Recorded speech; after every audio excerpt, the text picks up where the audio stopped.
What's up, guys? So there's this thing on Twitter going around, and it's blowing women's minds.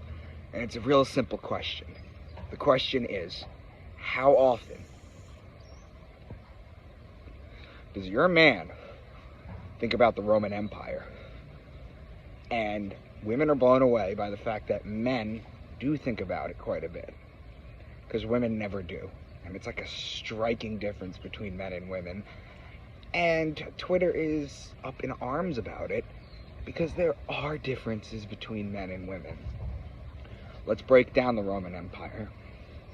The Roman Empire never left. It never left. It still runs. It runs from 3 locations. The military in Washington, D.C. It runs from the City of London, finance. And it runs from the Vatican, spirituality, religion. Those 3 put together. Now, what is so interesting about the Roman Empire? They tell you this too. Guys, when you're in school or your default typing setting on your computer is mandatory set at Times New Roman or the New Roman Times. Well, what's so interesting about that? Well, it's the story of Caesar. Caesar is the most epic story of a real person who lived the hero's journey that mimics astrotheology. Now, how the hell am I going to tie that together? How am I going to bring that down for you guys? You got to know who Caesar was. It's important. Caesar was a fire marshal at first. It was the beginning of the mafia, because if you didn't pay, then your house would burn down. And that's what would happen. Caesar, I've gone over this a couple times too, but I don't think I've ever made this video.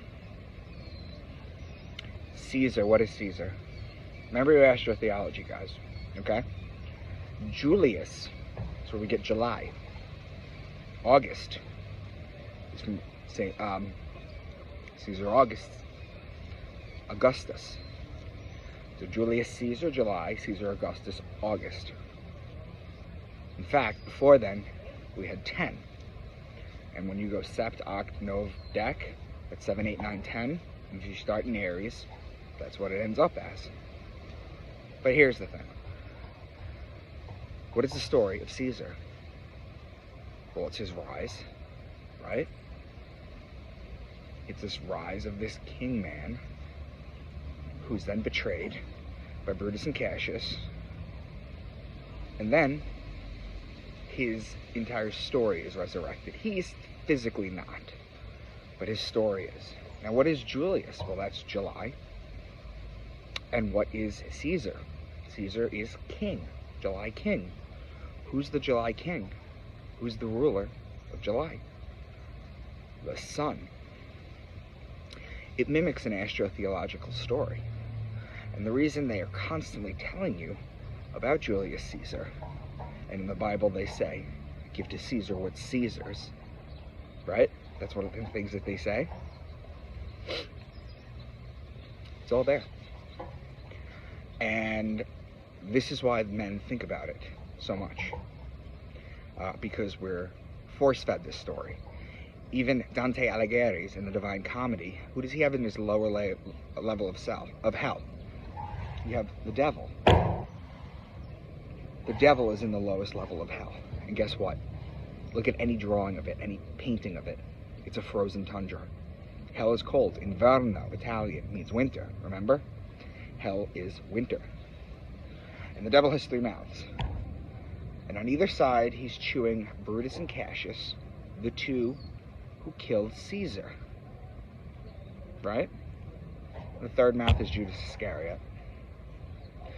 Julius Caesar and the Roman Empire still go on to this day. Look at the obelisks they have in Washington, D.C.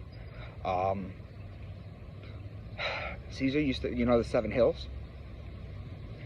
Caesar used to walk up to a place called Capitoline Hill. Capitoline Hill. We have Capitol Hill here. Look at the obelisks. Look at the Roman architecture of the White House and other buildings. It never died. And Caesar is a living embodiment of the son's hero's journey. That is why the Roman Empire is on men's minds. Not because they know all that, but that's why they think about it. Because it was pushed all the time. Why was it pushed? I just explained it.